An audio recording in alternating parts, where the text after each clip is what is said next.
next item, which is our medical report with Dr. Bill. Are you ready for us, Dr. Bill? So the research world hasn't suffered to the extent yet that they're not getting new results. And you remember last time I said, oh my God, we have 21 topics. Well, there were 27 this time. So raise your hand if you want to stay here till 7 o'clock. Okay, I'm going to cut it back a little bit. We'll do 8 and 9. First one is really mind-bending. The report is that there is a new life form inside of human bodies.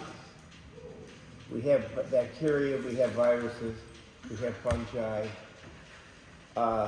This has not been peer-reviewed yet, but it has been announced that there is a nucleic acid form inside of our cells, given the name obelisk, and in some sense they resemble viruses, but they said there were 30,000 variants of this, and not a single one of them matched sequence data for known viruses.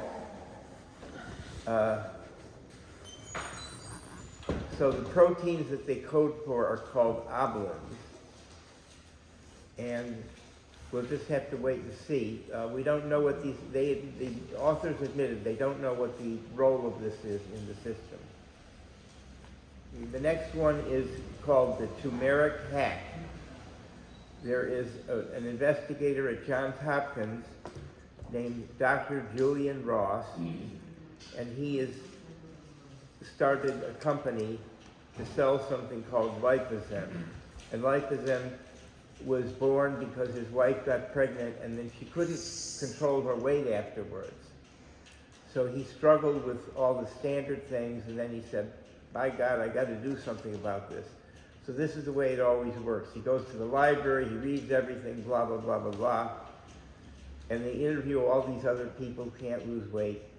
And so he's now got this product out. This is available on the market. I read a review of this. Somebody has said, well, it's just another one of these things. You could try it, but you have to talk to your doctor first to make sure none of your other diseases, that's not this one. None of your other diseases or your medications are interfered with by this. Okay, the third one is called skipping breakfast.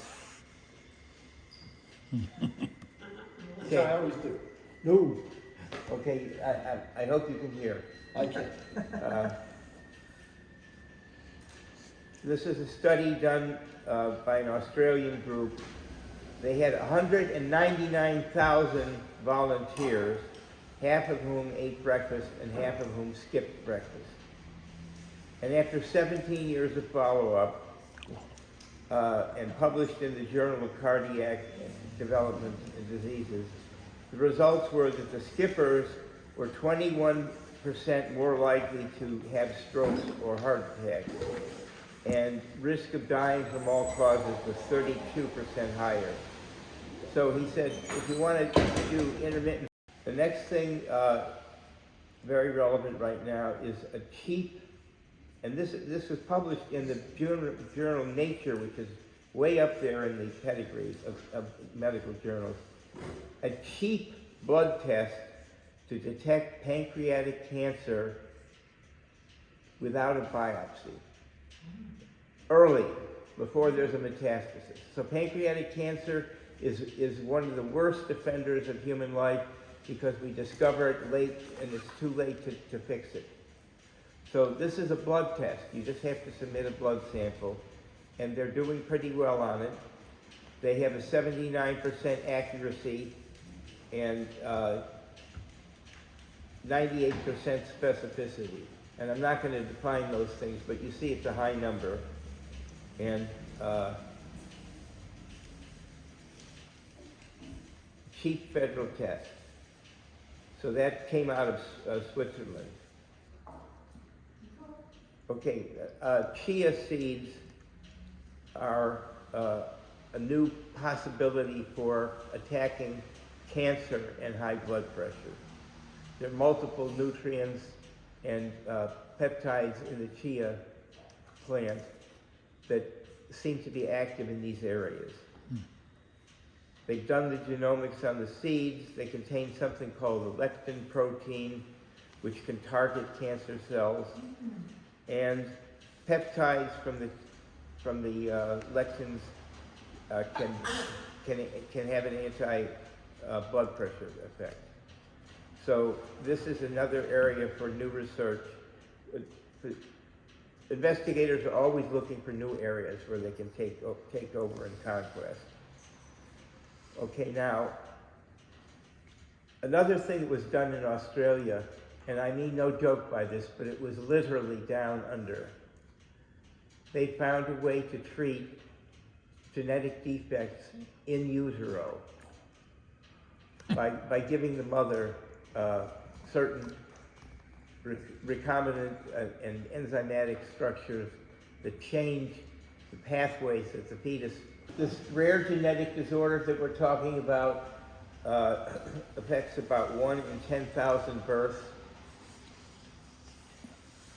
and it's present in the womb. The mother took the drug, and the child is now 2.5 and still unaffected. So we now advance to page 2, which is shorter. China pharmaceutical industry disrupted the world order just recently. You know, they had an internet company called DeepSeek, which stunned the world by having an AI program for inexpensive cost. Well, now they've gone ahead and done it again. There's a 10-year-old biotech in China called Akeso, and they have come up with a drug called ivonescimab, which beat out Keytruda, which is Merck's top-selling drug. Keytruda was the highest-earning drug in medicine at about $130 billion for Merck. This drug postponed recurrence for twice as long as Keytruda did. Recurrence of what? It's for lung cancer mainly. Okay, Japan has, again, it's an Asiatic firm, something called a beet melt, which can melt away the plaques in arteries. Supposedly there's some association with a Japanese Nobel laureate, but they didn't really say if he was in the lab on this or not. But if it turns out to be correct, it will change our course of hospitalization and treatment for one of the most common diseases, which is atherosclerosis.